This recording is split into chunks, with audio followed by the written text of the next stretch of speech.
السلام علیکم۔ عروسہ کے ساتھ وہ بھی بڑی توجہ اور مہارت کے ساتھ ہرمن کو سنبھالنے میں مصروف تھی۔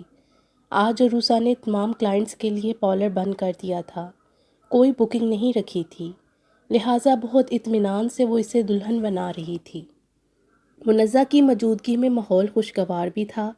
ہرمن کو فائنل ٹچ دینے کے لیے عروسہ کے حوالے کر کے اس نے منزہ کا میک اپ کیا تھا اور پھر عروسہ کی ہدایت پر خود بھی چینج کر کے اوپر چلی آئی تھی۔ عجلت میں ہی اس نے نادیہ اور چھوٹے فائز کو تیار کیا تھا، کیونکہ ہرمن کے ساتھ منزہ اور عروسہ کو پہلے نکلنا تھا۔ دونوں بچے بھی ساتھ جا رہے تھے اور ان سب کو لے کر میرج لان تک فاروق جا رہے تھے۔ اسے تو گھر لاک کر کے آخر میں فرحان کے ساتھ پہنچنا تھا، لہٰذا سب طرف سے اطمینان کرنے کے بعد اس نے اپنی تیاری شروع کر دی تھی۔ کانوں میں آویزیں ڈالتی وہ چونک کر ان کی طرف متوجہ ہوئی تھی، جو انتہائی سنجیدہ تاثرات کے ساتھ کمرے میں داخل ہوئے تھے۔ کسی نئی ہدایت یا پابندی کے لیے وہ ذہنی طور پر تیار نہ تھی اور نہ ہی تیار ہونا چاہتی تھی۔ آج عروسہ ہرمن کی طرف رکے گی، مگر تم میرے ساتھ واپس آؤ گی، رکنا نہیں ہے تم نے وہاں۔ ان کے تنبیہی لہجے پر وہ دنگ ہوئی تھی۔ مگر میں نے بھابھی سے کہا تھا کہ تم نے کس سے کیا کہا کیا نہیں یہ مجھے مت بتاؤ، جو کہا ہے اس پر عمل کرو، وہ انتہائی سختی سے بولے تھے۔ اگر میں آج رات وہاں رک گئی تو کیا ہو جائے گا؟ اس کے سرد لہجے پر فاروق کے قدم رکے تھے۔ میں کہیں منہ دکھانے کے قابل نہیں رہوں گی یا آپ؟ اس کے لرزتے مگر تلخ لہجے پر فاروق کا چہرہ غصے سے انگارا ہوا تھا۔ بد زبان لڑکی، شعلہ باز آنکھوں سے اسے دیکھتے وہ قریب آئے تھے۔ اگلے ہی پل وہ ان کے زراٹے دار تھپڑ سے لڑکھڑاتی ڈریسنگ کی طرف جا گری تھی۔ ایسا وقت آنے سے پہلے میں زمین میں اتار دوں گا۔ خون خوار نظروں سے اسے دیکھتے وہ کمرے سے نکل گئے تھے۔ ڈریسنگ کے کنارے سے پیشانی ٹکائے وہ سسک اٹھی تھی۔ خون کی ایک باریک لکیر اس کی ناک سے ہونٹ تک چلی آئی تھی۔ روشنیوں سے منور اس احاطے میں ساری خوبصورتی اس وقت مان پڑ گئی جب عروسی لباس میں تمام ہتھیاروں سے لیس وہ ریڈ کارپٹ پر نمودار ہوئی تھی۔ منزہ اور عروسہ کی سنگت میں وہ مغلیہ شہزادی ہی لگ رہی تھی۔ اس کا جلمل کرتا سراپا آنکھوں کو ہیرا کر رہا تھا۔ احمد حسین اور فاطمہ نے اسے قیمتی موتیوں کی طرح سیب میں چھپا رکھا تھا، مگر آج اس کا روشنیاں لٹاتا روپ سب کی بصارتوں کو دھنگ کر رہا تھا۔ اس کی مدھم لہروں کی طرف اٹھتی چال میں ایک عجیب سا شاہانہ انداز تھا۔ وہ جو سب کی توجہ کا مرکز بنی ہوئی تھی، اس کا دل لرز رہا تھا۔ ایک خوف کا حالہ اس کے گرد تنگ ہوتا جا رہا تھا۔ ارد گرد بکھرے لوگوں میں ایسے کتنے لوگ ہوں گے جن کی نظروں میں تمسخر ہوگا، طنز ہوگا۔ کوئی انگلی بھی تو اس کی طرف اٹھ سکتی ہے۔ ایسا لگ رہا تھا جیسے ابھی اس کا تماشا لگے گا اور سب لوگ تماش بین بن کر اس کے گرد اپنا گھیرا تنگ کر دیں گے۔ کسی کے ہاتھ میں پتھر ہوگا اور کسی کی زبان پر اس کی سیاہ حقیقت۔ نم آنکھوں کے ساتھ فاطمہ اسے ہی دیکھ رہی تھی۔ گہری سانس لے کر احمد حسین نے بھی ایک پرتشکر نگاہ آسمان پر ڈالنے کے بعد اس کی طرف دیکھا تھا، جو تم تراک کے ساتھ خوبصورت نشست پر براجمان ہو چکی تھی۔ تم ٹھیک ہو؟ اس کا عروسی سرخ دوپٹہ درست کرتی منزہ نے مسکراتے ہوئے اس کی جھکی آنکھوں میں جھانکا تھا۔ نظر اٹھا کر بس ایک پل میں ہی اس نے اپنے ارد گرد کا جائزہ لیا تھا، مگر اسے تو کہیں بھی نفرت و حقارت نظر آئی، نہ ہی کوئی تمسخر۔ اپنی طرف متوجہ نظروں میں اسے اشتیاق، تجسس اور تعریف و توصیف ہی نظر آئی تھی۔ احمد حسین اور فاطمہ کے لیے سب کچھ اس وقت مکمل ہو گیا تھا جب آف وائٹ لباس میں اپنے نمایاں دراز قد و قامت اور روشن چہرے کے ساتھ وہ ہرمن کے قریب نظر آیا تھا۔ فوٹو سیشن شروع ہو چکا تھا، لہٰذا منزہ عروسہ کو ہرمن کے پاس چھوڑ کر عثمان کی طرف چلی آئی تھیں، جو فوٹوگرافر کے ساتھ خود بھی اپنے کیمرے میں ہرمن اور عارش کے فوکس لے رہا تھا۔ سب آگے؟ یہ بیلا کہاں رہ گئی ہے؟ اس کا میک اپ مکمل ہونے میں ہی 10 گھنٹے لگتے ہیں، میری طرح تم بھی صبر کا دامن تھامے رکھو۔ وہ مسکرایا تھا۔ میری خیر ہے، مگر تمہیں تو اس کی آمد کے بعد بھی صبر کرنا پڑے گا۔ بھائی صاحب زیادہ دور نہیں ہیں۔ فاروق کی طرف اشارہ کرتی وہ کھلکھلائی تھی۔ انہیں کون گنتی میں لیتا ہے؟ وہ سر جھٹک کر بولا تھا۔ بہت کانفیڈنس ہے، مگر کچھ اوور ہو رہا ہے۔ منزہ ہنستے ہوئے یکدم چونکی تھی۔ لو بھائی، خوش ہو جاؤ، جس کا انتظار تھا وہ شاہکار آ گیا۔ عثمان سے مخاطب ہوتی منزہ خود ہی بیلا کی طرف بڑھ گئی تھی۔ ایک بار پھر گردن موڑ کر عثمان نے دیکھا تھا، وہ دونوں اسی طرف آ رہی تھیں۔ تب ہی بیلا کے چہرے کو دیکھتے ہوئے اس کے تاثرات بدلے تھے۔ عثمان سے نظریں چراتے ہوئے وہ منزہ کے ہمراہ رکے بغیر ہرمن کے پاس جا پہنچی تھی۔ چند لمحوں تک وہ لب بھینچے بیلا کو دیکھتا رہا تھا، جو اپنا چہرہ چھپانے کی کوشش میں منزہ اور ہرمن کی طرف متوجہ تھی، مگر وہ عثمان سے اپنا چہرہ چھپا سکتی تھی نہ حقیقت۔ اشارے سے عارش سے اجازت لیتا وہ پلٹ کر فرحان کی تلاش میں نکل گیا تھا، مگر ایک جلتی نگاہ فاروق پر ڈالنا نہیں بھولا تھا، جو مسکراتے ہوئے احمد حسین سے کوئی بات کر رہے تھے۔ عثمان کی پکار پر عروسہ اس کی طرف پلٹی تھیں اور پھر سنجیدہ ہوتے چہرے کے ساتھ اس کی طرف بڑھ گئی تھیں۔ آپ جانتی ہیں کیا کیا ہے انہوں نے بیلا کے ساتھ؟ وہ مدھم مگر بھڑکتے لہجے میں بولا تھا۔ بتایا ہے مجھے انہوں نے۔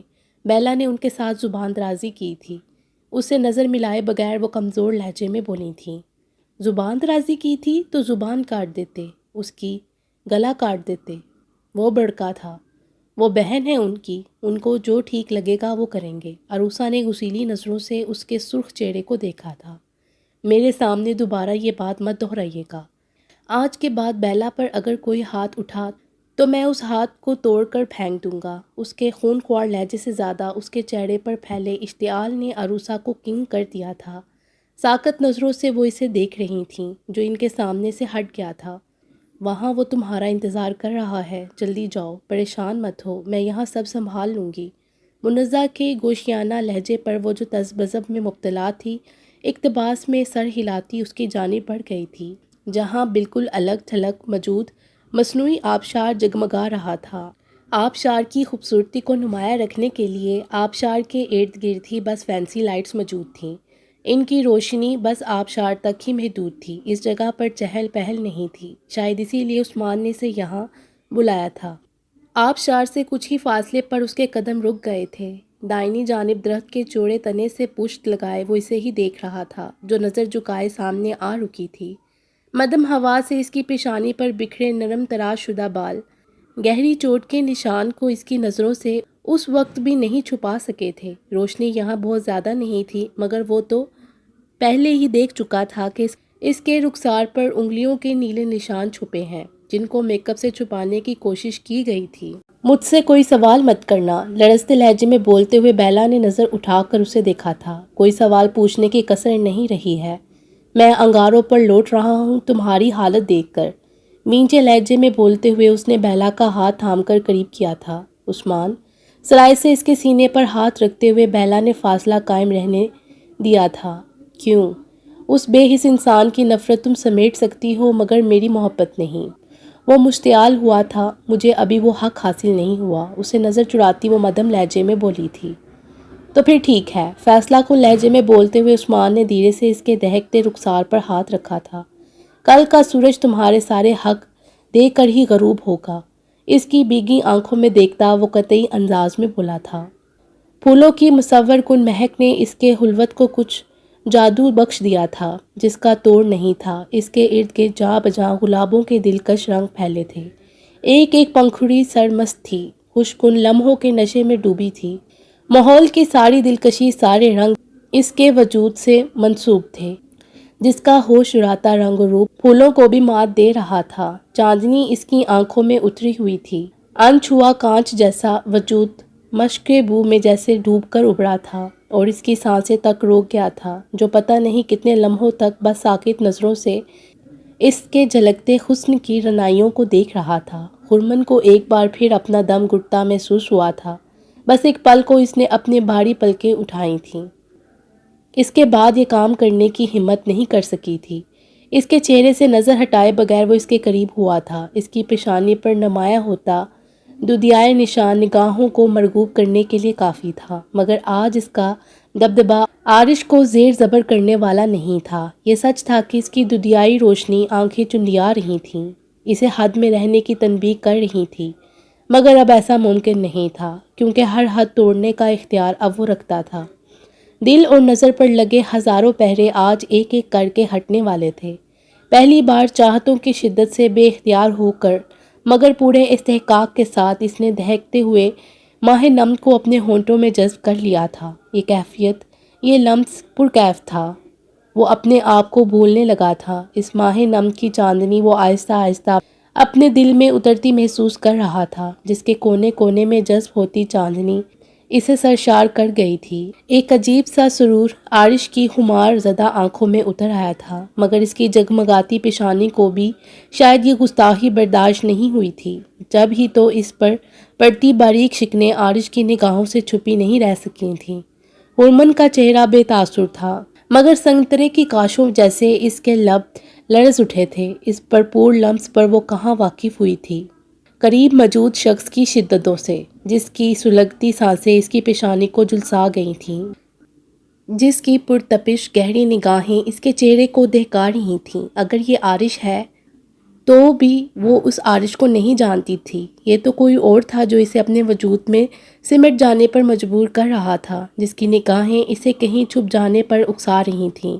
دھڑکتے دل کے ساتھ وہ نظر جھکائے اس کے مضبوط ہاتھوں کی گرفت میں موجود اپنے لرزتے ہاتھوں کو دیکھ رہی تھی۔ ایک جگمگاتی رنگ وہ اس کی انگلی میں پہنا رہا تھا۔ میں جانتا ہوں کہ یہ وقت تمہارے لیے بہت کٹھن ہے۔ مجھے کوئی شکایت نہیں اس سچ پر کہ میری محبت کی کوئی رمق تمہارے دل میں نہیں ہے، مگر مجھے یقین ہے کہ تم میری محبت کا خیر مقدم کرو گی۔ میں تمہارا شکر گزار ہوں کہ ماموں جان کی خوشی کے لیے ہی صحیح، مگر تم نے مجھے قبول کر لیا۔ میری زندگی میں شامل ہو کر تم نے مجھ پر احسان کیا ہے، میرے اختیار میں دے دیا ہے۔ اپنے نام کے ساتھ میرے نام کو جوڑ کر تم نے مجھے 7ویں آسمان پر پہنچا دیا ہے۔ اب اگر بدلے میں تمہارے لیے اپنے وجود کے ٹکڑے کر کے تمہارے قدموں میں ڈال دوں تو اس کی بھی کوئی اہمیت نہیں ہوگی۔ اس کی لرزتی پلکوں پر نظر جمائے وہ گہرے سنجیدہ لہجے میں بولا تھا، اور پھر دھیرے سے اس کا سجا سورا چہرہ اپنے ہاتھوں میں تھام کر اپنی طرف ذرا اٹھایا تھا۔ اس کے قیامت خیز نقوش اپنی آنکھوں میں جذب کرتے ہوئے عارش کے دل کی دنیا درہم برہم ہوئی تھی، جبکہ آنکھیں بند کیے بیٹھی ہرمن کا دل بھی بند ہونے لگا تھا۔ میں چاہتا ہوں تم میری آنکھوں میں دیکھو، اس محبت کو دیکھو جو تمہارے لیے میری آنکھوں میں سمٹ آئی ہے۔ مدھم گمبھیر آواز کے ساتھ ہرمن کو اپنی پیشانی پر مہکتی سلگتی سانسیں بکھرتی محسوس ہو رہی تھیں۔ رات گئے تک احمد حسین اور فاطمہ عثمان کے والدین اور برہان سے فون پر مصروف گفتگو رہے۔ اس کے بعد کہیں جا کر نشست برخاست ہوئی تھی۔ عروسہ بھی منزہ کے ساتھ جا رہی تھی، مگر اچانک ہی عثمان نے انہیں رکنے کے لیے کہا تھا۔ اس کی سنجیدگی اور معاملے کی نوعیت سے منزہ واقف تھی، مگر اسے یہی بہتر لگا تھا کہ دونوں بہن بھائی تنہائی میں ہی بات کریں تو اچھا ہے، لہٰذا وہ نیند کا بہانہ کرتی ٹیرس سے چلی گئی تھی۔ خاموش نظروں سے عروسہ نے اسے دیکھا تھا، جو اس کے قریب ہی کرسی پر بیٹھ گیا تھا۔ آپی، میں ہمیشہ سے آپ کے قریب رہا ہوں۔ اپنی ہر ضد ہر خواہش کے لیے میں آپ کی طرف دیکھتا رہا ہوں، کیونکہ گھر میں ایک آپ ہی ہیں جن کے نزدیک میری چھوٹی چھوٹی خوشیوں کی بھی بہت اہمیت ہے۔ امی ابو کے نزدیک میں جیسا بھی ہوں، مگر آپ کے لیے برہان بھائی سے بھی زیادہ اچھا ہوں۔ میرے لیے آپ ان کو بھی نظر انداز کر سکتی ہیں۔ بچپن سے لے کر آج تک میری ہر مشکل کا حل آپ کے پاس رہا ہے۔ کیوں مجھے مجبور کیا جا رہا ہے کہ میں اس سے دستبردار ہو جاؤں؟ میری مشکل آسان کرنے کی بجائے کیوں مجھے عذاب میں دھکیلا جا رہا ہے؟ آپ کہہ دیں مجھ سے کہ میں آپ سب کی خوشیوں سے دور چلا جاؤں، میں آپ کی بات مان لوں گا، چاہتے ہوئے یہ بھی بھول جاؤں گا کہ بیلا زندہ رہے گی یا نہیں۔ مت کرو ایسی باتیں۔ عروسہ نے دہل کر اسے دیکھا تھا۔ اگر میری نظر سے غائب ہونے پر آپ کے گھر کی خوشیاں سلامت رہتی ہیں تو میں بے وفائی کا مرتکب ہو جاؤں گا۔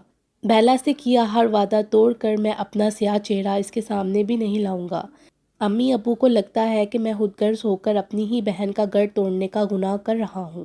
کیا آپ کو بھی ایسا لگتا ہے؟ اس کے درزیدہ لہجے نے عروسہ کے دل میں جیسے خنجر اتارا تھا۔ وہ غلط کہتے ہیں، فاروق کی وجہ سے وہ تمہیں باز رہنے کے لیے ایسا کہتے ہیں، ورنہ مجھ سے بڑھ کر یہ کون جانتا ہے کہ تمہیں اپنی بہن کی، اس کے گھر کی خوشیوں کی کتنی پرواہ ہے۔ عروسہ تڑپ کر بولی تھی، میرا بس چلے تو تمہاری خوشیوں کے لیے اپنی جان تک قربان کر دوں، مگر بیلا کے معاملے میں بے بس ہو چکی ہوں۔ تمہارے لیے اور بیلا کے لیے میں ان کی منتیں تک کر لی ہیں۔ میرے پاس کوئی راستہ نہیں بچا ہے۔ میں تم سے یہ نہیں کہہ سکتی کہ تم یہاں سے کہیں دور چلے جاؤ، اس لیے نہیں کہ میں تمہاری جدائی برداشت نہیں کر سکتی، بلکہ اس لیے کہ بیلا کو زندہ لاش بنتے نہیں دیکھ سکتی۔ تم دونوں سے میں نے اپنی اولاد سے بڑھ کر محبت کی ہے۔ تم دونوں کی اذیت میرے لیے موت کی اذیت جیسی ہے، شدید بے بسی سے بولتے ہوئے عروسہ کی آنکھیں بھیگ گئی تھیں۔ تو پھر آپ کی اذیت وہ کیوں محسوس نہیں کرتے؟ اتنے سالوں سے آپ ان کے ساتھ ہیں۔ آپ کی اچھائیوں کی کچھ پرچھائیاں بھی ان کو مجھ میں نظر نہیں آتی۔ میں آپ ہی کا تو عکس ہوں آپی۔ آپ نے ہی تو مجھے اچھے برے کی تمیز سکھائی ہے۔ شدید اضطراب میں مبتلا وہ ان کے سامنے گھٹنوں کے بل بیٹھا تھا۔ بیلا کے زخمی چہرے نے مجھے جذباتی کر دیا تھا۔ میں سب کچھ بھلا کر ایک بہت بڑی عہد اس کے سامنے لے چکا ہوں۔ اور کیا کرتا میں؟ طویل عرصے سے خود پر جبر کرتے کرتے تھک گیا ہوں میں۔ میرے پاس اب وقت بہت کم ہے۔ میں بیلا کی نفرت برداشت نہیں کر سکوں گا۔ آپ ان سے ایک بار اور بات کریں، انہیں سمجھائیں۔ ساکت نظروں سے عروسہ اسے دیکھ رہی تھیں جو التجا کرتا سیل فون ان کے ہاتھوں میں تھما چکا تھا۔ آپ ان سے کہیں کہ عثمان ساری دنیا کے لیے برا ہو سکتا ہے مگر بیلا کے لیے نہیں۔ میں ان کے سامنے آپ کے سر کی قسم اٹھانے کے لیے بھی تیار ہوں۔ میں اسے بہت خوش رکھوں گا، اسے کوئی تکلیف نہیں پہنچنے دوں گا، اس پر غصہ بھی نہیں کروں گا، اسے سخت ہاتھ تک نہیں لگاؤں گا، اس کی خوشیوں کے لیے اپنے آپ کو فروخت کر دوں گا۔ اس سے کہیں کہ وہ ایک بار مجھ پر اعتبار کر لیں، اپنی اجازت سے وہ بیلا کو میرے حوالے کر دیں۔ میں ساری زندگی ان کے سامنے سر نہیں اٹھاؤں گا۔ بس ایک بار میرے لیے اپنے دل کو نرم کر لیں، بس ایک بار۔ اپنے آنسوؤں کو ضبط کرتے ہوئے عروسہ نے اس کے بالوں میں ہاتھ پھیرا تھا جو ان کی گود میں سر رکھے بالکل ساکت تھا۔ بس چند لمحے لگے تھے عروسہ کو خود کو سنبھالنے کے لیے۔ آخر وہ کس طرح اسے ٹوٹتا بکھرتا دیکھ سکتی تھیں۔ میرے لیے تم نے جتنا صبر کرنا تھا کر لیا، جتنا جبر خود پر کر سکتے تھے کر لیا۔ یہ تمہاری زندگی ہے اور اپنی زندگی کی خوشیاں اب تمہیں خود حاصل کرنی ہیں۔ کسی سے بھیک نہ اب تم مانگو گے نہ میں تمہیں یہ کام کرنے دوں گی۔ میں نہیں جانتی کہ تم نے کون سے عہد لیے ہیں، کتنے وعدے کیے ہیں۔ میں بس اتنا جانتی ہوں کہ میں تمہیں اور بیلا کو خوش دیکھنا چاہتی ہوں، ایک ساتھ دیکھنا چاہتی ہوں۔ تمہیں بزدلوں کی طرح منہ چھپا کر بھاگنے کی ضرورت نہیں ہے۔ اپنے عہد اور وعدے کو نبھاؤ، مت فکر کرو میری، کیونکہ اگر اب بھی میں تمہاری کمزوری بنی رہی تو میرے لیے اس سے زیادہ شرم کا مقام اور کوئی نہیں ہوگا۔ میں اپنے آپ کو اس لیے نہیں کوسنا چاہتی کہ میں تمہاری بہن ہوں۔ اگر حالات تمہارے خلاف ہوتے ہیں تو مجھے یقین ہے کہ آگے جا کر تمہارے حق میں ہو جائیں گے۔ میں تمہارے قریب رہوں یا نہ رہوں مگر مجھے تمہارے کسی عمل پر تم سے کوئی شکایت نہیں ہوگی۔ جاؤ، اپنی زندگی کو اپنے ڈھنگ سے گزارو، اپنے حصے کی خوشیاں حاصل کرو۔ میں نے تمہیں اجازت دی، لرزتے لہجے میں وہ بول رہی تھیں۔ یہ جلتے ہونٹ، یہ نیند میں ڈوبی ہوئی آنکھیں، یہ جلتے ہونٹ، یہ نیند میں ڈوبی ہوئی آنکھیں مجھے سونے نہیں دیتی، تمہاری آج کھلی آنکھیں۔ مدھم خوابناک روشنی میں وہ اس کے خواب دیدہ چہرے کے پرفسوں نقوش کو بغیر پلکیں جھپکائے تک رہا تھا۔ مدھم ہوا سے اس کی پیشانی پر ریشمی بال بکھرتے سمیٹتے جا رہے تھے۔ آنکھوں کو ہیرا کرتا ماہ نم ہفا ہفا سا لگ رہا تھا۔ اس کی گھنی لابنی پلکیں آپس میں جڑی ہوئی تھیں، اس کی سانسوں کے زیر بہم نیند میں ڈوب جانے کا پتہ دے رہی تھیں۔ دہکتے رخساروں پر آنسوؤں کے نشان واضح تھے۔ یکدم عارش کو اپنے دل پر ایک بوجھ سا گرتا محسوس ہوا تھا۔ دھیرے سے اس کی حنائی ہاتھ کو چھوتے ہوئے وہ شاید اپنے قریب اس کی موجودگی پر یقین کر رہا تھا۔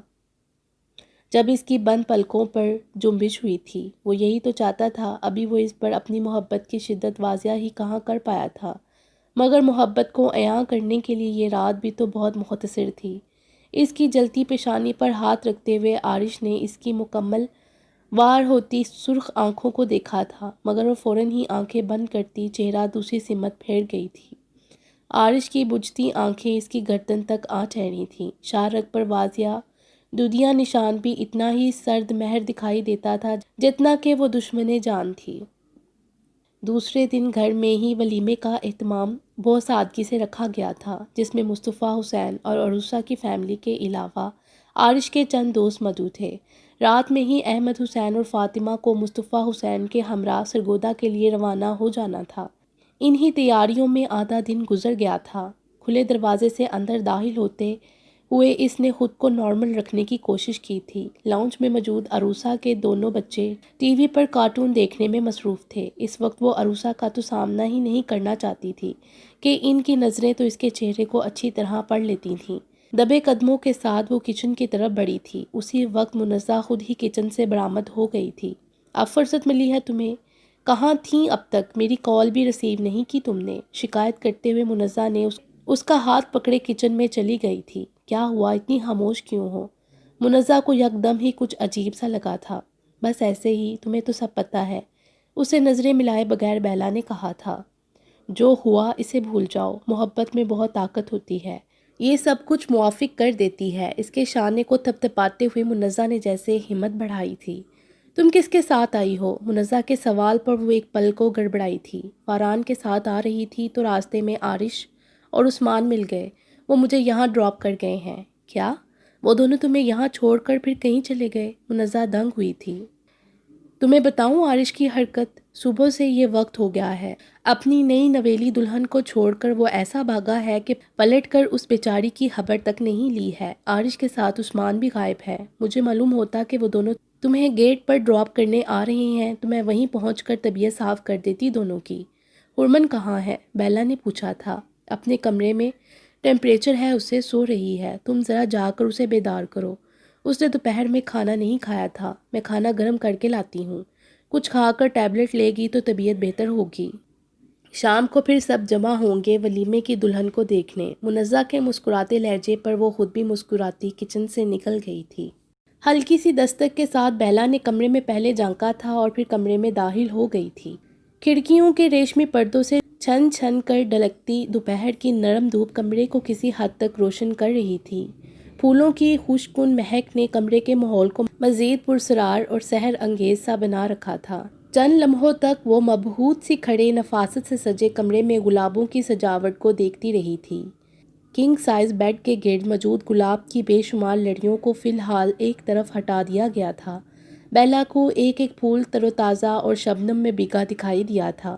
دھیرے دھیرے نرم کارپیٹ پر چلتی بیڈ کے قریب گئی تھی۔ گلابی خوبصورت سے لباس میں ہرمن دوسری جانب کروٹ لیے یقیناً سو رہی تھی۔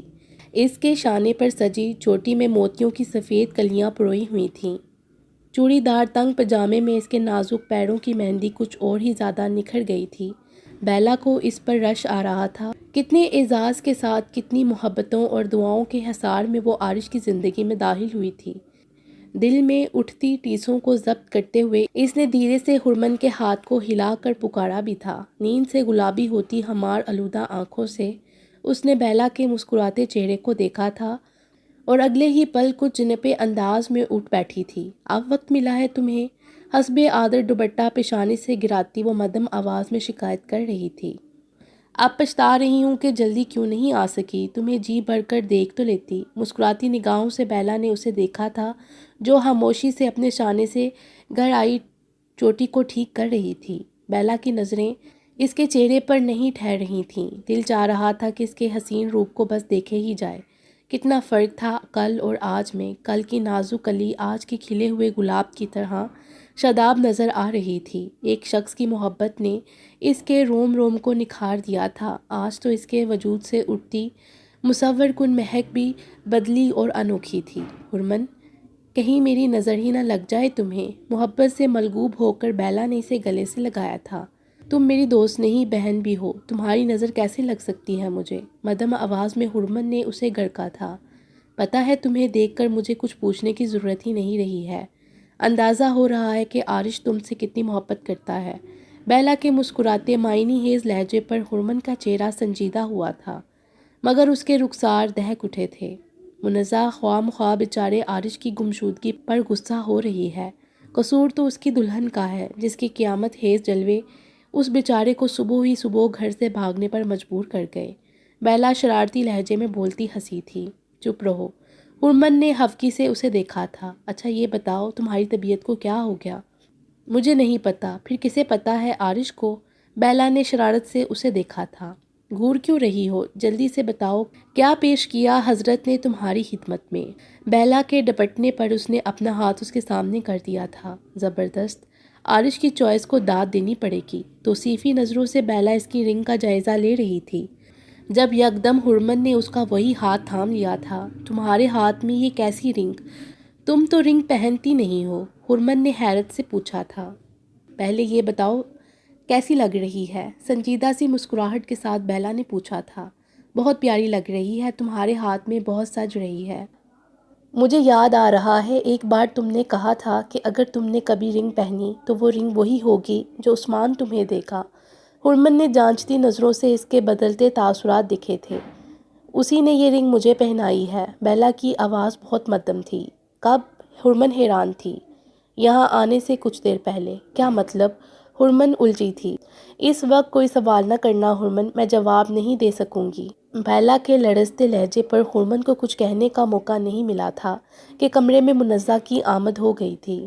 چلو بھائی دلہن، کھانا تناول کرو، ہم تمہارا ساتھ دیں گے۔ کھانے کی ٹرے سائڈ ٹیبل پر رکھ کر منزہ ہرمن کے قریب ہی آن بیٹھی تھی، مگر ہرمن پھر بیلا کی طرف متوجہ ہو گئی تھی۔ یہ چوٹ کیسی ہے تمہارے چہرے پر؟ ہرمن کے سوال پر وہ بس اسے دیکھ کر رہ گئی تھی۔ فکر مت کرو، فاروق بھائی ایک نہ ایک دن سمجھیں گے تمہارے جذبات کو۔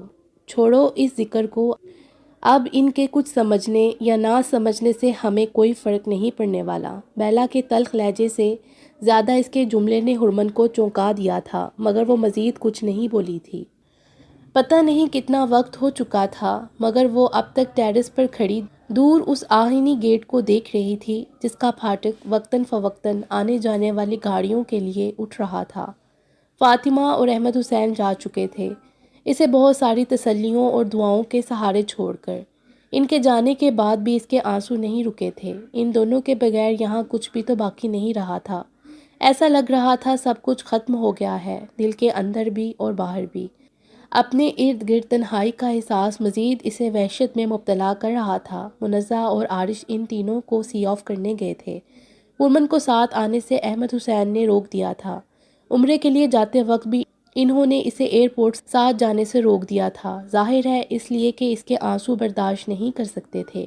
اپنے آنسو صاف کرتے ہوئے اس نے ایک طائرانہ نظر گارڈن ایریا میں ڈالی تھی جہاں لائٹس آن تھیں۔ کافی رات ہونے کی وجہ سے وہاں چہل پہل بہت کم تھی۔ ٹیرس کی باؤنڈری سے دور ہٹتے ہوئے وہ دائنی جانب اونچے چوڑے پنجرے کی طرف آ گئی تھی۔ جن دنوں وہ سب مل کر اپارٹمنٹ سیٹ کر رہے تھے، انہی دنوں میں عارش نے سب سے پہلے ٹیرس پر یہ پنجرہ تیار کروا لیا تھا اور پہلی فرصت میں سارے کبوتر یہاں منتقل کر لیے تھے۔ پنجرے کے دونوں پورشن میں سفید براق اور چت کبرے کبوتر بہت شانت بیٹھے مدھم آوازیں نکال رہے تھے۔ جالیوں میں انگلیاں پھنساتی وہ اداس نظروں سے ان سب کو دیکھتی رہی تھی۔ کال بیل کی آواز نے اسے چونکا دیا تھا۔ تیز قدموں کے ساتھ وہ ٹیرس سے نکل گئی تھی۔ دروازہ کھول کر ایک نظر بھی اس کے چہرے پر ڈالے بغیر وہ واپس پلٹتی ٹیرس کی سمت بڑھ گئی تھی۔ اس کے چہرے کو ایک نظر دیکھتے ہی عارش تشویش میں مبتلا ہو چکا تھا۔ ٹیرس پر آتے ہوئے ایک پل رک کر عارش نے اس کی پشت کو دیکھا تھا جو پنجرے کے پاس ہی ساکت کھڑی تھی۔ آگے بڑھ کر اس نے دھیرے سے اس کا رخ اپنی طرف کرنا چاہا تھا کہ وہ سرایت سے اس کے ہاتھ الگ ہٹاتی اس کی طرف روح خود ہی کر چکی تھی۔ وہ چونکا ضرور تھا، لہٰذا فوری طور پر کچھ بول نہیں سکا تھا، بس خاموشی سے اس کے تاثرات جانچتا رہا تھا جو بالکل اسپاٹ تھے۔ اس کی جھکی آنکھوں سے بھی ظاہر ہو رہا تھا کہ وہ کتنا زیادہ روئی ہے، مگر یہ سچ تھا کہ اس کا رویا رویا چہرہ بھی دل میں اتر رہا تھا۔ گہرے سبز رنگ کے لباس میں اس کا سراپا سر سبز نازک شاہ جیسا ہی دکھائی دے رہا تھا۔ اسکارف اس نے نہیں لیا تھا، مگر مہین شفون کا دوپٹہ اس نے چہرے کے گرد لپیٹ رکھا تھا۔ کوشش کے باوجود عارش کی نظریں دوپٹے میں چھپے اس کے دودھیائی ہتھیار تک نہیں پہنچ سکی تھیں۔ سارا دن گزرنے کے بعد وہ اب اسے نظر بھر کر دیکھ رہا تھا اور پیاس تھی کہ بڑھتی ہی جا رہی تھی۔ تمہاری طبیعت اب کیسی ہے؟ اس کی جھکی پلکوں کو دیکھتا وہ پوچھ رہا تھا۔ ٹھیک ہے، وہ نہ چاہتے ہوئے بھی جواب دے گئی تھی۔ کتنی ٹھیک؟ اس کے عقب میں پنجرے کی جالیوں پر ہاتھ رکھتے ہوئے وہ قدرے اس کی جانب جھکا تھا۔ میں نے پوچھا ہے کتنی ٹھیک ہے؟ مسکراتی نظروں سے عارش نے اس کے چہرے پر پھیلتی ناگواری کو دیکھا تھا جو نظر بھی نہیں اٹھا پا رہی تھی۔ عارش نے کبھی اسے اس طرح نظر چراتے یا خود میں سمیٹتے نہیں دیکھا تھا، لہٰذا اب یہ سب اسے بہت دلچسپ بھی لگ رہا تھا۔ میں تمہارے جواب سے مطمئن نہیں ہوں، میں خود چیک کروں گا۔ مسکراہٹ چھپاتے ہوئے عارش نے اس کا ہاتھ تھاما ہی تھا کہ وہ کرنٹ کھا کر ہاتھ چھڑاتی اس کے برابر سے نکلتی چلی گئی تھی۔ کمرے میں داخل ہو کر عارش نے متلاشی نظریں ارد گرد دوڑائی تھیں، مگر وہ شاید کچن کی طرف تھی۔ چینج کے بعد جب وہ واش روم سے نکلا تو حیران ہوا تھا۔ کمرے کی لائٹس آف تھیں، مدھم روشنی میں وہ اسے دیکھ سکتا تھا جو بیڈ کے کنارے پر دوسری طرف کروٹ لیے سونے کے لیے لیٹ چکی تھی۔ نیند تو آنکھوں سے کوسوں دور تھی، اسے اپنے سر میں شدید درد محسوس ہو رہا تھا۔ پنکھے کی تیز ہوا بھی اسے بری لگ رہی تھی۔ چینج اس نے نہیں کیا اور اس لباس میں اسے ٹھنڈ محسوس ہو رہی تھی۔ اٹھ کر کمبل لینے کی ہمت نہیں تھی جو پیروں کے پاس ہی تھا۔ آنکھیں سختی سے بند کیے دوپٹے کے اندر ہی بازو کو اپنے گرد لپیٹے وہ سونے کی کوشش کر رہی تھی، جب اس نے چونک کر ذرا کی ذرا آنکھیں کھولی تھیں۔ پنکھے کی سپیڈ کم ہوتے ہوتے بہت معمولی سی رہ گئی تھی۔ شاید عارش کو بھی تیز ہوا بری لگ رہی تھی، یا پھر اسے دیکھ کر عارش نے اندازہ لگا لیا تھا۔ گہری خاموشی میں وہ اپنے دل کی دھڑکن اپنے ہی کانوں میں سن رہی تھی۔ حرمن، مجھے اب موقع ملا ہے تم سے باتیں کرنے کا۔ میں تمہاری آواز سننا چاہتا ہوں، میری یا اپنی نہیں، مگر تم ماموں جان اور مامی کے بارے میں تم مجھ سے کوئی بات کر سکتی ہو۔ بہت قریب سے عارش کی آواز اسے سنائی دی تھی، اس کی آنکھوں میں مرچیں سی بھر گئی تھیں۔ میں جانتا ہوں ایسے وقت میں ان کی جدائی تمہارے لیے قرب کا باعث ہے، تم مجھ سے بات کر کے اس قرب کو کم کر سکتی ہو۔ ہماری خوشیاں اور غم اب الگ الگ نہیں ہیں۔ کیا بات کروں اب ان کے بارے میں تم سے؟ جو تم چاہتے تھے وہ تو ہو گیا ہے، میں ہی تو کانٹا تھی، سب نے مل کر مجھے الگ کر دیا ان سے۔ اس کے لڑزتے لہجے کی اذیت نے عارش کو جتنا شدید جھٹکا پہنچایا تھا، وہ سرایت سے اس کا رخ اپنی طرف کر گیا تھا۔ ایسا مت کہو، وہ تم سے الگ نہیں ہوئے ہیں۔ دنگ نظروں سے عارش نے اس کی جل تھل آنکھوں کو دیکھا تھا۔ مدھم سرخ روشنی میں اس کے چہرے پر اذیت ہی اذیت پھیلی تھی۔ دنیا کی کوئی طاقت تمہیں ان سے الگ نہیں کر سکتی۔ تم ان کی اولاد ہو، وہ تم سے قریب ہوں یا دور، ان سے تمہارا تعلق اٹوٹ ہے۔ اس کے آنسو پوروں میں سمیٹتا وہ نرم لہجے میں بول رہا تھا۔ تمہیں یاد ہے تم نے مجھ سے کہا تھا کہ تم چاہتی ہو کہ ماموں جان اپنے بھائیوں سے ملیں، ان کے تعلقات اپنے بھائیوں سے بہتر ہو جائیں، اور میں نے تم سے کہا تھا کہ میں تمہاری اس خواہش کو پورا کرنے کی کوشش کروں گا۔ وہ اسے یاد دلا رہا تھا جو گھٹی گھٹی سسکیاں بڑھ رہی تھی۔ تمہیں یاد رکھنا چاہیے کہ وہ کسی اچھی نیت اور نیک مقصد کے لیے گئے ہیں۔ وہ صرف تمہارے ہیں اور تمہارے ہی رہیں گے۔ ان کی زندگیوں پر تھوڑا بہت حق ان کا بھی تو ہے۔ ہم اس بارے میں پہلے بھی بات کر چکے ہیں۔ تم بھی متفق تھیں، تو پھر اب یہ بے چینی اور اندیشے کیوں؟ سوالیہ نظروں سے وہ چند لمحوں تک اس کی بند پلکوں سے پھسلتے قطروں کو دیکھتا رہا تھا، اور پھر بے اختیار ہی ان شبنمی قطروں کو اپنے ہونٹوں میں جذب کرنا شروع کر دیا تھا، جبکہ حرمن کا وجود اسے دہکتے لمس سے جلسنے لگا تھا۔ اب میرے سامنے ان موتیوں کو ضائع کرنے سے پہلے تم 1000 بار سوچو گی، مجھے یقین ہے۔ گہرے مسکراتے لہجے میں بولتے ہوئے عارش نے اس کی کھلتی آنکھوں کو دیکھا تھا، جس کے دل کی دھڑکن اب تک رکی ہوئی تھی۔ کیسے بھول سکتے ہو تم میری حقیقت؟ گناہ تو روح کو بھی پاک نہیں رہنے دیتے۔ غلاظت سے گن کھائی جاتی ہے، اس سے بچا جاتا ہے۔ پھر تم کس طرح میرے قریب؟ اس سے پہلے کہ وہ لرزتے لہجے میں مزید کچھ کہتی، عارش نے اس کے لبوں پر ہاتھ رکھ دیا تھا۔ میرے لیے صرف تم اہم ہو، مجھے کسی حقیقت، کسی سچائی سے نہ پہلے غرض تھی، نہ کبھی آگے ہوگی۔ میرے لیے تمہارا وجود اتنا پاکیزہ اور مقدس ہے کہ میں تمہیں چھونے سے ڈرتا ہوں، مگر دور بھی نہیں رہ سکتا کہ میرے اختیار میں نہیں ہے۔ مدھم گمبھیر لہجے میں وہ بولا تھا، اور اس کی پیشانی سے دوپٹہ ذرا سا سرکا دیا تھا۔ دمکتے ماہ نم کی سحر انگیز روشنی نے اسے بے خودی تو کر دیا تھا، کچھ بھی یاد نہ رہا تھا سوائے محبت کے۔ حرمن کا وجود برف کی طرح سرد اور منجمد ہونے لگا تھا۔ آج پھر قیامت کا سماں تھا، اس کی سانسیں رک رہی تھیں۔ تنگ ہوتے مضبوط حصار کو توڑ کر وہ فرار ہو جانا چاہتی تھی، جبکہ اس کیفیت سے بے خبر عارش اس کی پلکوں کی گرتی چلمن کو شرم و حیا پر محمول کرتا فریفتہ ہونے لگا تھا۔ سانسوں کی تمازت میں پھولوں سا بدن، جیسے ایک تھان سا ریشم جو کھلتا چلا جائے۔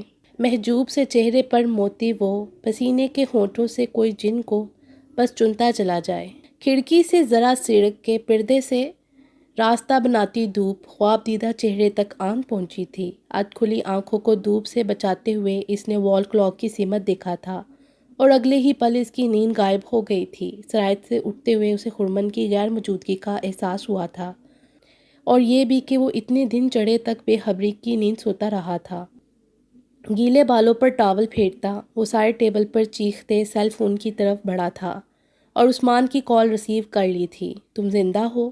عثمان شدید حیران تھا۔ الحمدللہ، مگر 1 گھنٹے پہلے جب میں نے کال کی تھی جو تمہاری بیگم صاحبہ نے ریسیو کی، انہوں نے مجھے اطلاع دی تھی کہ تم فوت ہو چکے ہو۔ عثمان کا لہجہ حشمگیر تھا۔ اس نے بالکل ٹھیک کہا، میں تو ہر دن اس پر مرتا ہوں، میری بلا سے۔ تم تڑپ تڑپ کر اس پر مرو، مگر شرافت سے اکیڈمی پہنچ جاؤ، مجھے بہت ضروری کام سے جانا ہے۔ میرے دوست، میرے بھائی، کچھ خدا کا خوف کرو، کل ولیمہ ہوا ہے میرا۔ اس کے حکم پر عارش دنگ ہوتا یاد دلا رہا تھا۔ کل گزر گیا، وہ ماضی کا حصہ بن گیا۔ کچھ دیر کے لیے استانی کے قدموں سے اٹھ جاؤ، ورنہ میں آج پھر تمہارا ولیمہ منعقد کروا دوں گا، عثمان نے دھمکی دی تھی۔ میرے پاس بس یہ آج کا ہی دن ہے، کل سے مجھے آفس بھی جوائن کرنا ہے۔ اب تو پورا سال میں اپنے باس کے سامنے چھٹی کا نام نہیں لے سکتا، کم از کم آج کے دن تو مجھے بخش دو۔ خرمن کیا سوچے گی؟ وہ جلایا تھا۔ اس کے پاس دماغ کہاں ہے جو سوچے گی؟ بس ایک زبان ہے جسے ہر صورت چلنا ہے۔ بکو مت، زبان تمہاری چلتی ہے بلکہ فراٹے بھرتی ہے، اس معصوم کی زبان سے تو پھول جڑتے ہیں۔ ڈریسنگ کے سامنے بالوں پر برش پھیرتا وہ مسکراتے ہوئے بولا تھا، اتنی شفاف غلط بیانی کے بعد تم ہرگز رعایت کے لائق نہیں رہے۔ شام سے پہلے اکیڈمی پہنچ جانا، کیونکہ میں یہاں سے بھاگ رہا ہوں ہر صورت۔ مانی پلیز یار، عارش التجا کرتا رہ گیا تھا، مگر عثمان انسنی کیے بغیر ڈسکنیکٹ کر چکا تھا۔ کچن میں تیزی سے داخل ہوتے عارش نے رک کر اس کی پشت پر پھیلے ادھ کھلے نم بالوں کو دیکھا تھا اور پھر شرمندہ ہوتا اس کے قریب گیا تھا۔ تم یہ کیا کر رہی ہو؟ چھوڑو یہ سب، میں ناشتہ بناؤں گا۔ عارش نے اسے شانوں سے تھام کر ایک طرف ہٹانا چاہا تھا۔ بیٹھ جاؤ، ناشتہ تیار ہو چکا ہے۔ اس کی جانب دیکھے بغیر آملیٹ پلیٹ میں نکالتی وہ اسے مزید شرمندہ کر گئی تھی۔ مانی سے بات ہوئی تمہاری؟ فریج سے پانی کی بوتل نکالتے ہوئے عارش نے ایک گہری نظر اس کے سراپے پر ڈالی تھی۔ ہاں، امی اور بابا سے ہوئی ہے، ناشتے کے بعد کال کر لینا، دونوں تمہارا پوچھ رہے تھے۔ ٹیبل پر تھرموس رکھتے ہوئے خرمن نے اسے کہا تھا، جو کرسی پر بیٹھ رہا تھا۔ خاموشی کے ساتھ وہ پلٹ کر جا رہی تھی جب عارش نے یکدم اس کا ہاتھ تھام کر روک لیا تھا۔ تم ناشتہ نہیں کرو گی؟ وہ میں صبح کر چکی ہوں، یہ دوپہر کا وقت ہے۔ اپنا ہاتھ اس کی گرفت سے نکالتی وہ بولی تھی، ہاں میں بھول گیا تھا، مگر میرے ناشتہ کرنے تک تم یہاں بیٹھ تو سکتی ہو۔ سنجیدہ نظروں سے عارش نے اس کے سپاٹ چہرے کو دیکھا تھا، جو نہ چاہتے ہوئے بھی اس کے سامنے بیٹھ گئی تھی۔ میں بہت برا انسان ہوں، میری وجہ سے تمہیں اتنی جلدی کچن میں آنا پڑا ہے۔ ویسے مہندی والے ہاتھوں سے بنایا گیا یہ ناشتہ بہت لذیذ ہے۔ مسکراتی نظروں سے عارش نے اس کی چمکتی پیشانی پر گری لٹوں کو دیکھا تھا، جبکہ اس کی پرتپش نگاہوں پر بیزاری محسوس کرتے ہوئے خرمن نے نامحسوس انداز میں دوپٹہ سر پر ڈال کر پیشانی تک گرا ہی لیا تھا۔ اس کی اس حرکت پر وہ بدمزہ ہوا تھا، مگر توجہ ناشتے کی طرف مذکور رکھی تھی۔ مانی کی کال ریسیو کی تھی تم نے؟ خاموشی توڑنے کے لیے عارش نے پوچھا تھا۔ تو کیا ہو گیا، تم سو رہے تھے تو میں نے اس کی کال ریسیو کر لی، کوئی اعتراض ہوا ہے تو بتاؤ۔ یکدم خرمن کے ناگوار لہجے نے اسے ہکدک کر دیا تھا۔ میں نے ویسے ہی پوچھ لیا تھا، مجھے کوئی اعتراض کیوں ہوگا؟ عارش کے دنگ لہجے پر وہ ناگواری سے دوسری طرف ہی متوجہ رہی تھی۔ کیا ہوا ہے تمہیں؟ کیا مجھ سے کوئی غلطی ہوئی ہے؟ وہ پوچھے بغیر نہ رہ سکا تھا۔ عروسہ آپی کا صبح سے 2 بار فون آ چکا ہے، تم مجھے ان کی طرف ڈراپ کر دینا۔ اس کا سوال نظر انداز کیے وہ بولی تھی، مگر کیوں؟ وہ حیران ہوا تھا۔ کل تمہارے سامنے ہی تو انہوں نے کہا تھا کہ میں آج سارا دن ان کی طرف رہوں گی، رات کو کھانے پر تم بھی انوائٹڈ ہو۔ ناگوار لہجے میں خرمن نے یاد دلایا تھا، مگر میں آج سارا وقت تمہارے ساتھ گزارنا چاہتا تھا۔ عارش کا چہرہ اتر گیا تھا۔ میں تیار ہونے جا رہی ہوں، تم ذرا جلدی ناشتے سے فارغ ہو جاؤ۔ کوفت سے بولتی وہ اٹھ کھڑی ہوئی تھی اور ایک نگاہ بھی اس پر نہیں ڈالی تھی، جو شکایتی نظروں سے اسے کچن سے نکلتے دیکھ رہا تھا۔ دھیرے سے گیٹ کھولتے ہوئے بیلا کا چہرہ فک تھا۔ بوکھلا کر اس نے عثمان کو باہر ہی روکا تھا، جو اطمینان سے اندر داخل ہونا چاہ رہا تھا۔ رات کے 3 بجے تم یہاں آ گئے، کیا ہو گیا ہے تمہیں؟ بیلا نے ہول کر اسے گھڑکا تھا۔ کیوں؟ تم نہیں جانتی؟ مسکراتی نظروں سے عثمان نے اس کے گھبراتے تاثرات کو دیکھا تھا۔ مان، خدا کے لیے گھر جاؤ، مجھے اپنی نہیں تمہاری پرواہ ہے، اور مجھے کسی کی پرواہ نہیں۔ بات نہیں کرنی تو ویسے ہی کہہ دو۔ وہ ناراضگی سے بات کاٹ گیا تھا۔ بات تو میں تم سے روز کرتی ہوں، یہ کیوں سوچا تم نے؟ فون پر بات پہلے بھی ہوئی تھی، مگر اب سب کچھ پہلے جیسا نہیں رہا ہے۔ تم جانتی ہو تمہیں دیکھے بغیر اب میں نہیں رہ سکتا۔ اس کے گہرے لہجے پر وہ نظر چڑا گئی تھی۔ تو پھر آ جاؤ مجھے ساتھ لے جانے، بس کچھ مہلت دو کہ میں تمہارے گھر کو تمہارے قابل بنا لوں۔ اس کے بعد میں پلٹ کر تمہیں اس گھر کی طرف دیکھنے بھی نہیں دوں گا۔ میں اس گھر میں جانا چاہتی تھی جہاں تمہارے ساتھ زندگی گزارنے کا خواب میں نے دیکھا تھا، وہ بوجھے لہجے میں بولی تھی۔ وہ گھر میرے باپ کا ہے، جو کچھ ہو چکا ہے اسے وہ اتنی آسانی سے قبول نہیں کریں گے، اور میری غیرت پر گوارا نہیں ہے کہ میں تمہیں ان کے گھر میں رکھوں۔ انکل آنٹی سب جانتے ہیں، تھوڑا وقت لگے گا، مگر جب ان کا غصہ کم ہوگا تو وہ ہمارے رشتے کو قبول کر لیں گے، اور پھر برہان بھائی بھی تو ہیں ان دونوں کو سنبھالنے کے لیے۔ بیلا کا لہجہ پر امید تھا۔ اپنے باپ کو میں جانتا ہوں، ان کے بیٹے داماد زیادہ اہم ہیں۔ تم میرے ساتھ اس گھر میں جاؤ گی جو ہمارا ہوگا۔ رہ گئے بھائی تو ابھی ان کے فرشتوں کو بھی خبر نہیں کہ یہاں کیا ہو چکا ہے۔ فوری طور پر وہ اچانک سب کچھ نہیں سنبھال سکیں گے۔ اب میں خود بھی انہیں ڈسٹرب نہیں کرنا چاہتا۔ بہت کچھ کیا ہے انہوں نے میرے لیے، مگر اب جو کرنا ہے مجھے خود کرنا ہے، وہ قطعی لہجے میں بولا تھا۔ تم ٹھیک کہتے ہو۔ بیلا نے ایک گہری سانس لے کر اسے دیکھا تھا۔ آج ہرمن اور عارش کھانے پر انوائٹڈ تھے۔ مجھے تمہاری کمی بہت محسوس ہوئی۔ تم نے کھانا کھایا ہے؟ ہاں، ریڈیو اسٹیشن پر آج ایک چھوٹی سی گیٹ ٹوگیدر تھی۔ ڈنر ختم ہونے تک اتنا وقت ہو گیا، راستے میں سوچا کہ تم سے ملتا چلوں۔ مجھ سے ملنا تھا سو مل چکے، اب یہاں سے بھی چلتے بنو، وہ نحوت سے بولی تھی۔ سوچ لو میں چلا جاؤں گا، مگر تمہیں میرے پاس ہی آنا ہے۔ اس کے دھمکانے پر وہ دھیرے سے ہنسی تھی۔ بس تمہارا یہی ہنستا ہوا چہرہ دیکھنے آیا تھا، اب چلتا ہوں۔ بائک تیز مت چلانا، بیلا نے تاکید کی تھی۔ اچھا میری سرپرست۔ عثمان کے حشم گیر لہجے پر وہ مسکراتی ہوئی بائک سٹارٹ کرتا دیکھتی رہی تھی۔ احتیاط سے گیٹ لاک کرتی وہ جانے کے لیے پلٹی تھی، مگر اگلے ہی پل اس کے پیروں کے نیچے سے زمین نکل گئی تھی۔ سیڑھیوں کے قریب رکے ہیولے کو وہ پہچان سکتی تھی۔ بیلا کی سانس رک چکی تھی جب وہ جارحانہ انداز میں اس کی طرف بڑھے تھے۔ دوسرے ہی لمحے وہ اس کا بازو جکڑے کھینچتے ہوئے اوپر لے جا رہے تھے۔ سفید پڑے چہرے کے ساتھ عروس ان کو دیکھ رہی تھیں، جو بیلا کو ایک جھٹکے سے ان کی سمت دھکیل چکے تھے۔ پوچھو اس سے اور کتنی بار یہ رات کی سیاہی میں اپنا منہ کالا کرتی رہی ہے، میری ناک کے نیچے میری ہی عزت کے جنازے نکالتی رہی ہے۔ فاروق کی گرجتی بلند آواز نے لاؤنج کی دیواروں کو لرزا دیا تھا۔ بمشکل عروسہ اسے دیکھ سکی تھی۔ اس کے چہرے پر کوئی خوف نہیں تھا۔ اس کے تیور فاروق کے اشتعال سے کسی طور کم خطرناک نہیں تھے۔ اپنی عزت، اپنی میں، اپنی اولاد، ان سب کے علاوہ کچھ نظر ہی کہاں آتا ہے آپ کو؟ جن کی پرواہ کرتے ہیں ان سے عزت کی توقع رکھیں، مجھ سے نہیں۔ وہ حلق کے بل چیختی مزید فاروق کو بھڑکا گئی تھی۔ فرحان نے شرائط سے درمیان میں آ کر انہیں روکا تھا۔ مت روکو مجھے، آج میں اس کی زبان کاٹ دوں گا، اور اسے بھی دیکھتا ہوں جس نے اس کو یہ زبان دی ہے۔ بغیرت لڑکی میری آنکھوں کے سامنے منہ کالا کرنے کے بعد بھی میری آنکھوں میں آنکھیں ڈالے چیخ رہی ہے۔ جانے کب سے میری آنکھوں میں دھول جھونک رہی ہے یہ؟ کوئی دھول نہیں جھونکی، سب جانتے ہیں، کچھ چھپا نہیں ہے آپ سے۔ آپ نے جو پردے اپنی عقل پر ڈال رکھے ہیں، آج میں نے وہ ہٹا دیا تو برداشت نہیں ہو رہا۔ میری عقل سے پردہ ہٹاؤ گی تم؟ ایک جھٹکے سے فرحان کو الگ ہٹاتے وہ پھر بیلا کی طرف بڑھے تھے۔ سانس روکے عروسہ پتھرائی نظروں سے سب کچھ دیکھ رہی تھی۔ فاروق کو انہوں نے پہلے کبھی ایسے بھیانک اشتعال میں نہیں دیکھا تھا۔ ان کے ہاتھ بیلا کے چہرے پر لگاتار برس رہے تھے۔ اسے بچاتے ہوئے فرحان بھی ان کے بھاری ہاتھوں کی زرد میں آ رہا تھا۔ یہاں کیا کرنے آیا تھا وہ ذلیل انسان؟ کب سے یہ تماشا چل رہا ہے اس گھر میں؟ ملنے آیا تھا مجھ سے، میں نے بلایا تھا۔ اسے نہیں روک سکتی، اس کے بغیر مر جاؤں گی، اس کے بغیر، وہ جنونی انداز میں چیخی تھی۔ بے شرم بدذات ہو تم، میں جان سے مار دوں گا تمہیں۔ شدید جلال میں وہ ایک بار پھر اس پر ہاتھ اٹھا گئے تھے۔ بس کریں پاپا، کیا جان سے مار دیں گے؟ فرحان بمشکل ان کا ہاتھ روکتا چیخ اٹھا تھا۔ ہاں مار دوں گا اسے، اسی ذلیل انسان کے ساتھ اسے قبر میں اتاروں گا۔ اسے تو پیدا ہوتے ہی مر جانا چاہیے تھا۔ مار دیں مجھے، پوری کر لیں اپنی خواہش۔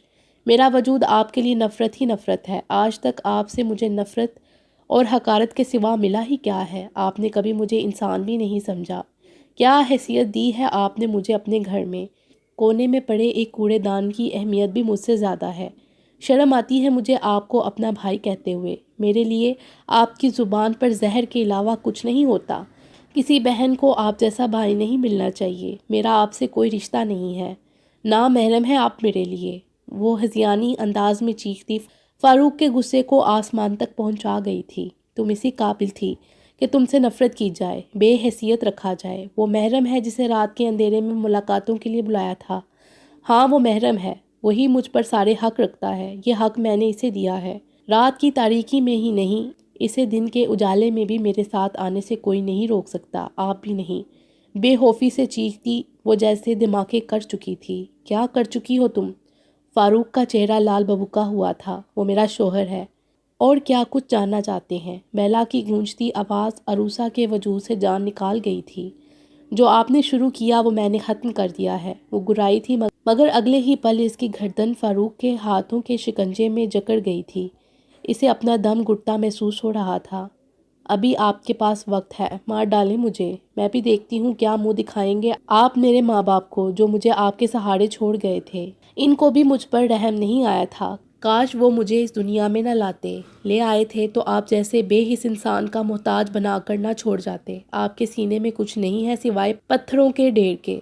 تنگ ہوتی گرفت کی اذیت کے باوجود وہ گھٹے لہجے میں بولی تھی۔ قہر آلودہ نظروں سے اسے دیکھتے ہوئے فاروق نے ایک جھٹکے سے اس کی گردن چھوڑ دی تھی۔ آج سے تم میرے لیے اور میں تمہارے لیے مر چکا ہوں۔ فاروق کے لہجوں میں چٹانوں جیسی سختی تھی۔ باقی انشاءاللہ اگلی ویڈیو میں۔